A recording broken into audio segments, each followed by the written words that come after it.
चन्द्रशेखर चन्द्रशेखर चन्द्रशेखर पाहि मां चन्द्रशेखर चन्द्रशेखर चन्द्रशेखर रक्ष मां चन्द्रशेखर चन्द्रशेखर चन्द्रशेखर पाहि मां चन्द्रशेखर चन्द्रशेखर चन्द्रशेखर रक्ष मां रत्नसानुसराशनं व्रजतात्रिशृङ्गनिकेतनं शिञ्जिनीकृतपन्नकेश्वरं अच्युताननसायकं क्षिप्रदत्तपुरत्रयं त्रिदिवालयैरभिवन्दितं चन्द्रशेखरमाश्रये मम किं करिष्यति वै यमः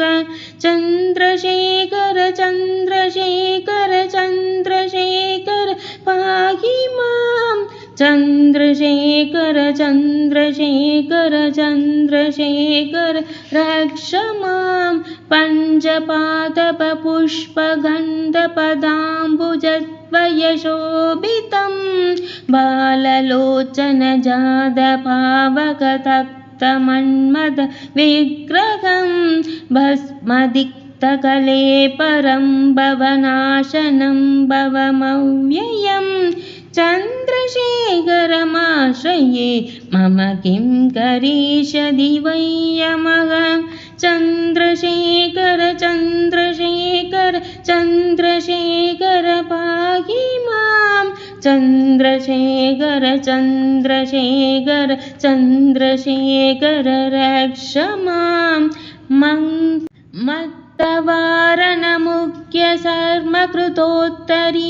मत्तवारणमुख्यसर्मकृतोत्तरीयमनोहरं पङ्कजासनपद्मलोचनभूजिताङ्घ्रिसरोरुहं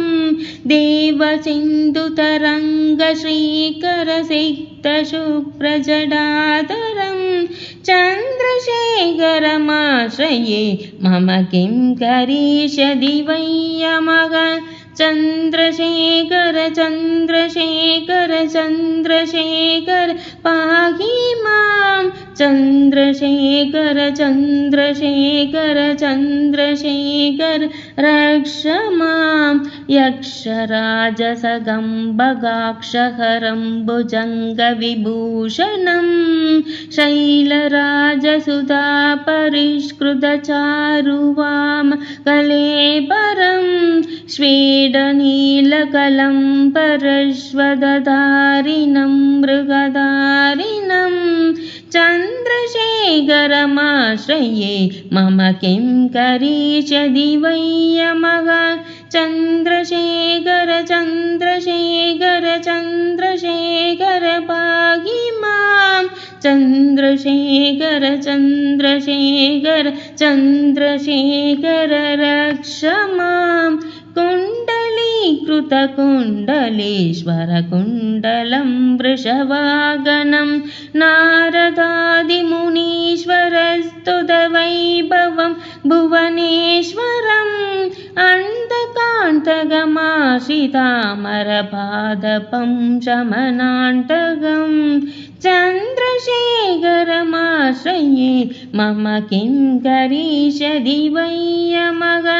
चन्द्रशेखर चन्द्रशेखर चन्द्रशेखर पाहि मां चन्द्रशेखर चन्द्रशेखर चन्द्रशेखर रक्ष मां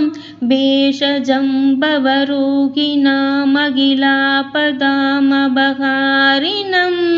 दक्षयज्ञविनाशनं त्रिगुणात्मकं त्रिलोचनं भक्तिमुक्तिबलप्रदं सकलागशङ्गनिबर्हणं चन्द्रशेखरपाश्रये मम किं करिष्यति वै यमः चन्द्रशेखर चन्द्रशेखर चन्द्रशेखर पाहि मां चन्द्रशेखर चन्द्रशेखर चन्द्रशेखर रक्ष मां भक्तवत्सलमर्चितं निधिमक्षयं हरितम्बरं सर्वभूतपदिं परात्परं अप्रमेयमनुत्तमं सोमवारितभूहिताशन सोमपानिकलाकृतिं चन्द्रशेखरमाश्रये मम किं करिष्यति वै यमः चन्द्रशेखर चन्द्रशेखर चन्द्रशेखर पाहि मां चन्द्रशेखर चन्द्रशेखर चन्द्रशेखर रक्ष मां विश्वसृष्टिविदायिनं पुनरेव बालतत्परं संहरन्दमभिप्रपञ्चमशेषलोकनिवासिनं क्रीडयन्दमहर्निशं गणनादयूधसमन्वितं चन्द्रशेखरमाश्रये मम किं करिष्यति वै यमः चन्द्रशेखर चन्द्रशेखर चन्द्रशेखर पाहि मां चन्द्रशेखर चन्द्रशेखर चन्द्रशेखर रक्ष मां मृत्युभीतमृण्डसूनुकृतस्तवं शिवसन्निधौ यत्र कुत्र च यः पडेन्न हि तस्य मृत्युभयं भवेत् पूर्णमायुरारोग्यताम् अखिलार्थसम्पदमादरं चन्द्रशेखर एव तस्य तथादिमुक्तिमयन्नतः चन्द्रशेखर चन्द्रशेखर चन्द्रशेखर पाहि मां चन्द्रशेखर चन्द्रशेखर चन्द्रशेखर रक्ष मां चन्द्रशेखर चन्द्रशेखर चन्द्रशेखर पाहि मां चन्द्रशेखर चन्द्रशेखर चन्द्रशेखर रक्ष माम्। इति चन्द्रशेखराष्टकस्तोत्रं सम्पूर्णम्।